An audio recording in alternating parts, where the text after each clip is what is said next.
ఈరోజు మరో దేవుని వాక్యంతో మేము ముందుకు వస్తున్న మీ సత్యోతమ్మను లోకాసు వార్త 19వ అధ్యాయము 11 నుండి 26వ వచనం వరకు.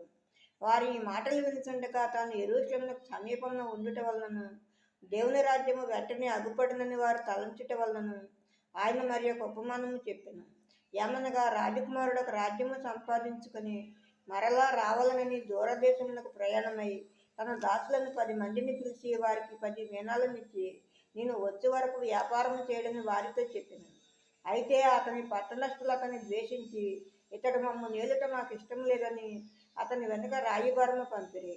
అతడు ఆ రాజ్యము సంపాదించుకుని తిరిగి వచ్చినప్పుడు ప్రతి వాడును వ్యాపారం వలన ఏమేమి సంపాదించినో తెలుసుకున్నట్టుకై తాను సొమ్మిచ్చిన దాసులను తన యొద్దకు పిలువమని ఆజ్ఞాపించిన. మొదటివాడు ఆయన ఎదుటికి వచ్చి, అయ్యా, నీ మీనా వలన 10 మీనాలు లభించినని చెప్పగా అతడు, బడా మంచి దాసుడా, నీవు ఈ కొంచెంలో నమ్మకముగా ఉంటివి కనుక 10 పట్టణముల మీద అధికారివై ఉండమని వానితో చెప్పిన. అంతటా రెండవ వాడు వచ్చి, అయ్యా, నీ మీనా వలన 5 మీనాలు లభించిననగా అతడు, బడా, నీవును 5 పట్టణముల మీద ఉండమని అతనితో చెప్పిన.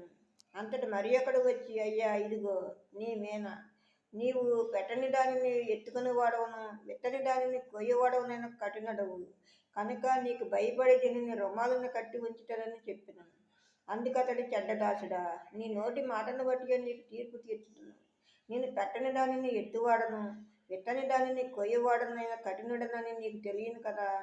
నీవెందుకు నా సొమ్ము సావుకారు యొద్ద ఉంచలేదు?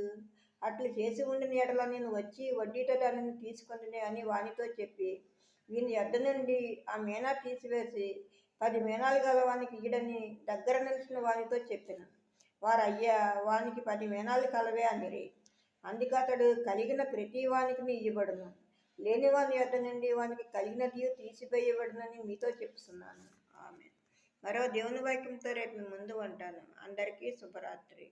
మన ప్రభువును ప్రియరక్షకుడైన యేసుక్రీస్తు కృపా, కాపుదల, రక్షణ, ఆశీర్వాదము మన అందరికీ ఇప్పుడు ఎప్పుడు సదాకాలము తోడై ఉండును గాక.